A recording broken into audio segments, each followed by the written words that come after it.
Welcome to IVTNN's Good Morning World. Today we are discussing about a new foreign policy change requirement for China and India. Both of them can coexist in a better way. And China is advancing in its academy and other places of innovation. So the time has come for the world to rethink its policy on China instead of isolating China.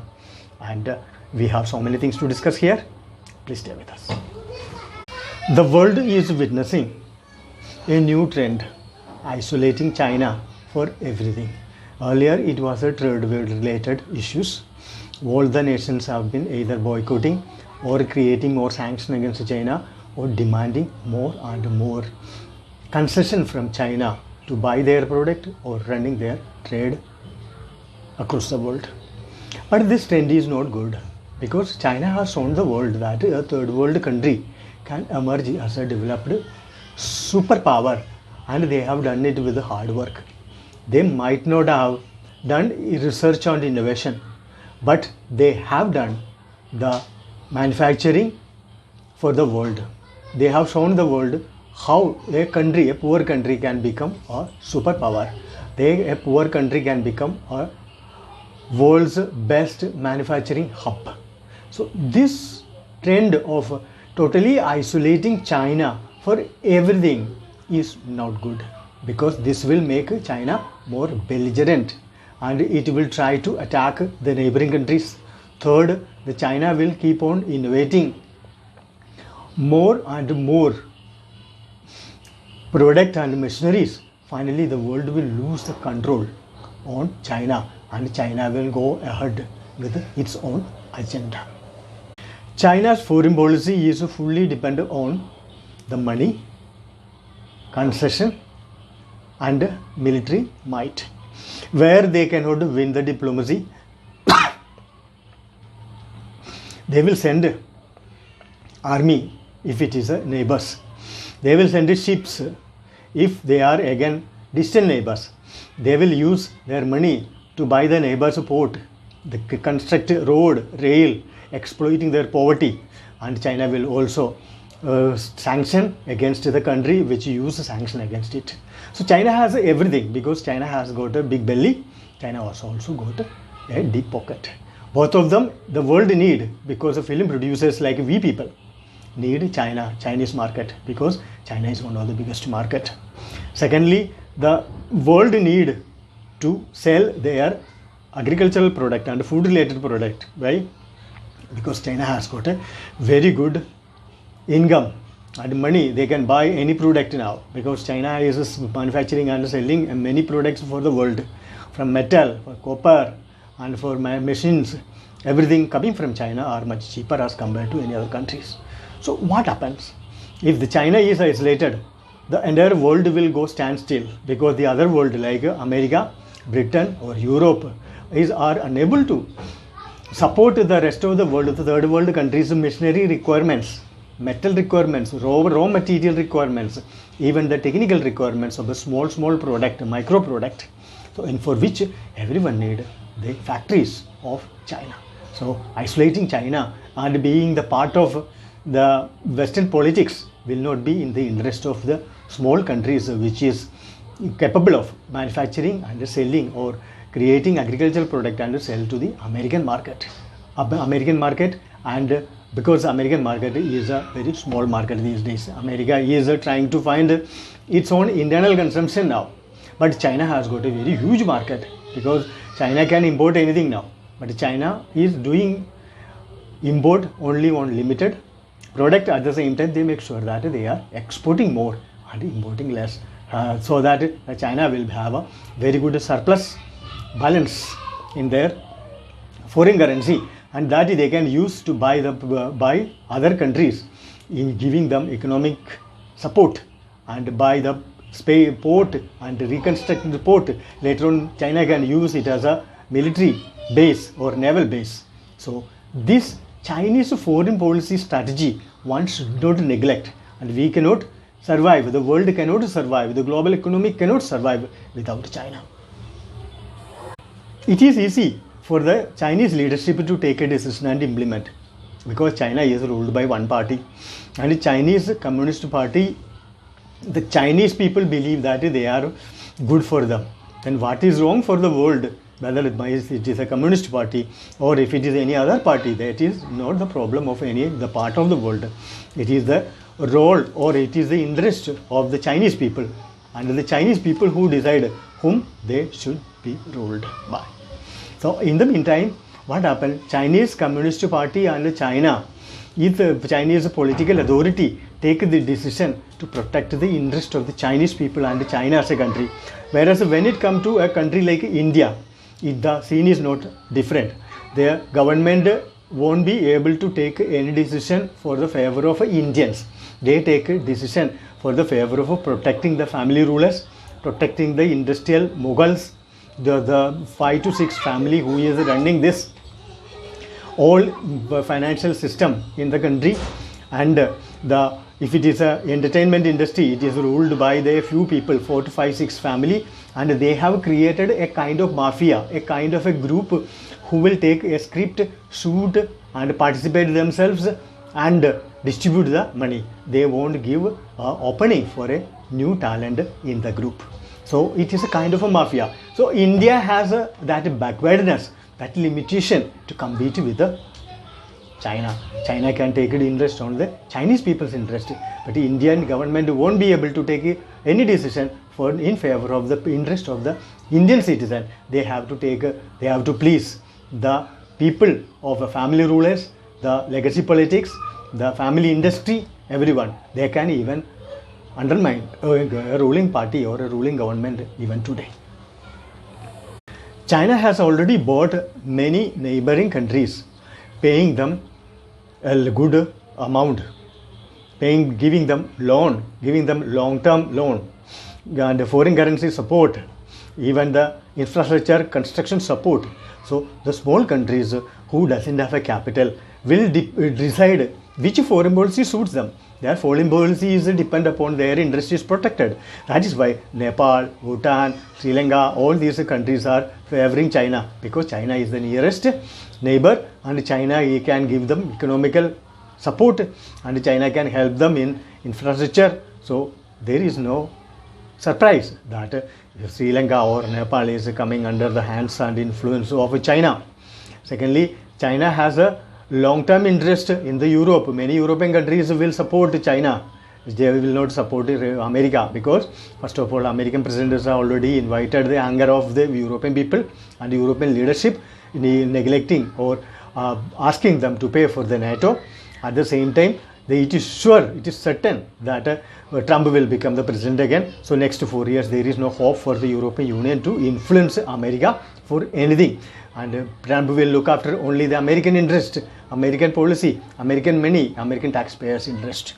So in that case, China will play a key role and influential role in the world for the next 5 years. Chinese people are hard workers. Chinese people work for China and their nation, whereas when it takes to India, it is the scene is different. Indians work for themselves, their family. They take money, they corrupt, they make underpaid, under the table payments. They bribe, they take bribe. All these because Chinese interest is different from that of the interest of India. India is a interest of a divided family. Indian citizen has more of a individual interest, and Indian citizens are more of a selfish and self-centered people, whereas the Chinese people are very focused on their national interest. They win many gold medal in Olympics, whereas the Indians go there for the tour and they take money. Most of the athletes and go with their family members and take money from the national exchequer and come back without any medal, maximum 1 medal. Why? Because Indians have a more of a self-interest. Their only objective is that I went for Olympics. They don't have any interest that I won an Olympic medal for the nation. For the last 5 years, China has been investing in innovation. Even a small college in the local places are getting good fund for innovation, and China has been very advancing in the technological area. Earlier, the previous last 10 years, China was copying others' machines, others' technology. They are sending their people to the American university and copying the work. Now they have been caught red-handed. So now China has changed. China has money. China knows that the rest of the world will not cooperate. So China changed the policy. China decided to give money, funding for the innovation, and every college, every talented individual, every talented student is getting now fund for innovation, and China is advancing in that. So the next 10 years is the era of China. It is not the era of America or Europe or India, and every nation should know that China is going to be technologically advanced. Number two, China has built many ships in 14 months time, which India takes 6 years. So China is very advanced. Even in a war, China will capture the area in the war 5 times faster than Indian soldiers can take. Why? Because Indian military is totally corrupt. The many weapons are purchased on commission basis. Import is commission basis, and even a coffin of soldiers and a body bag, everything is sold, purchased, tender, floated, everything based on the commission, not based on the national interest or the life of a soldier. Third, India is the only country where the Air Force pilots have been died in accident than the number of planes have been shot down by any other country. So in Indian Air Force, people or Indian Air Force doesn't need any war to die. It is dying its own, and it is keep on dying. Why?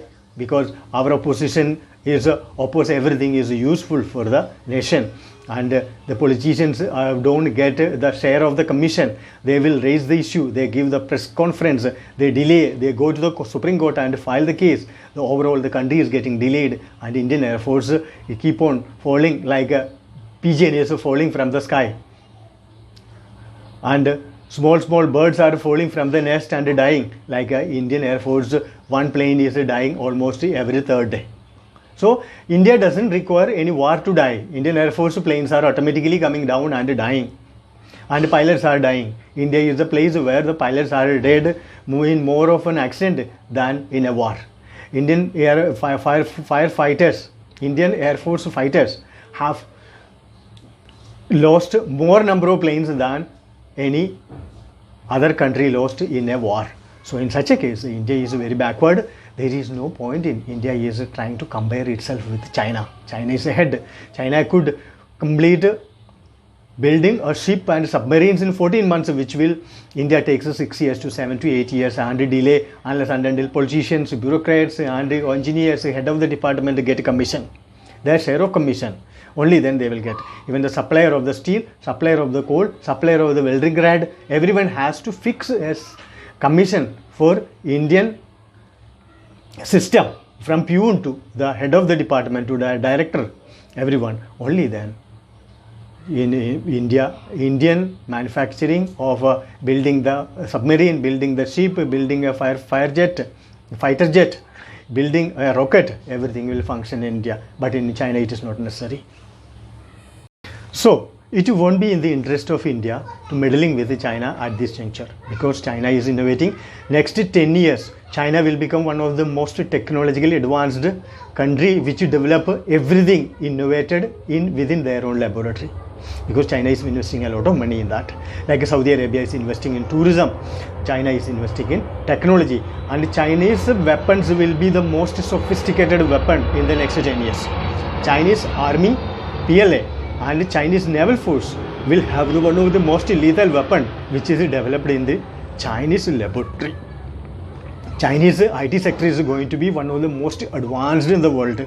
China can undertake any technological advancement in their laboratory, because even a small college, local college in a village of China will be converted or will turn into one of the best laboratory in the world, because this coronavirus, if it is developed in the Chinese laboratory, it shows that how advanced China is, and people should not take China for granted anymore. Instead, the best foreign policy of India has to be a new foreign policy which should be friendly with China. Otherwise, Indian foreign policy will have a more threat. Why? Because Indian laboratories, Indian educational institution is one of the worst in the world. India is not investing money in education. Teachers are unionized. Students are getting unionized. Even in one state of Indian province of Kerala, even the police is unionized.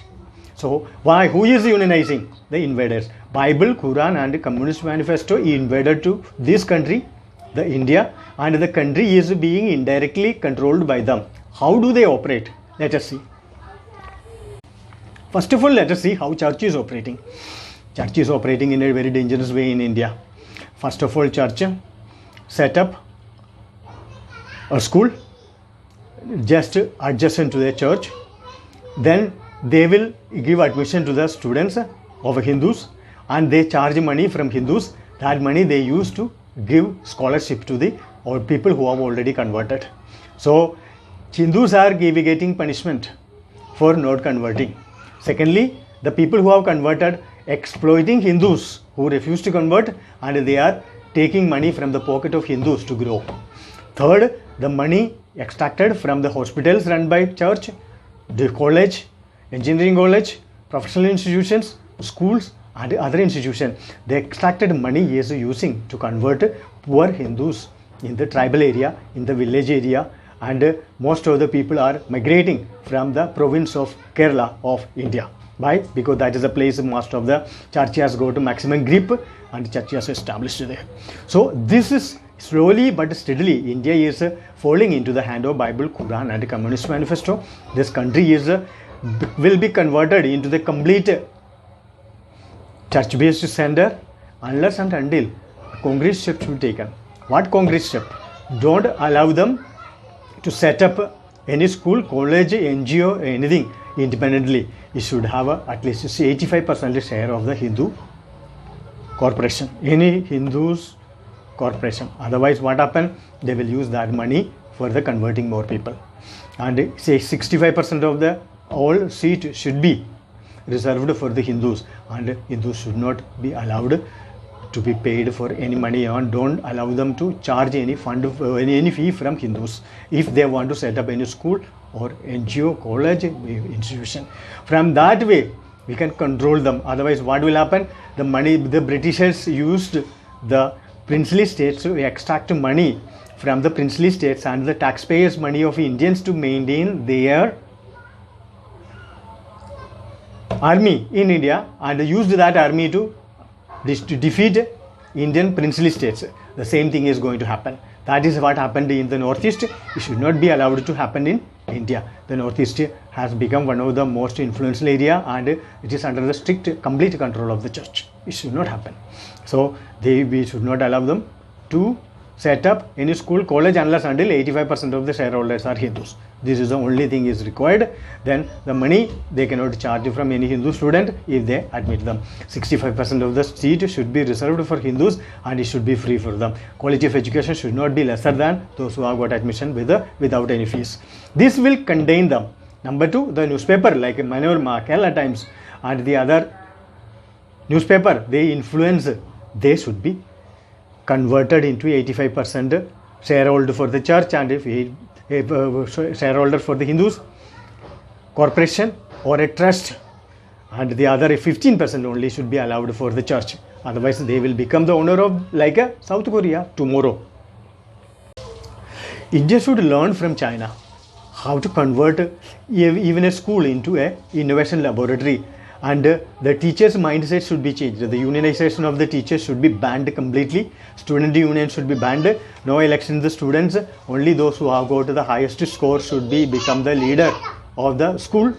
And the teachers who have got maximum children best out of the student should become the leader of the teachers' union. And the teachers' union only for the teachers' group. It should not be a professional union for the bargaining and strike. Number two, no teacher should be allowed to run any form of strike during the examination period.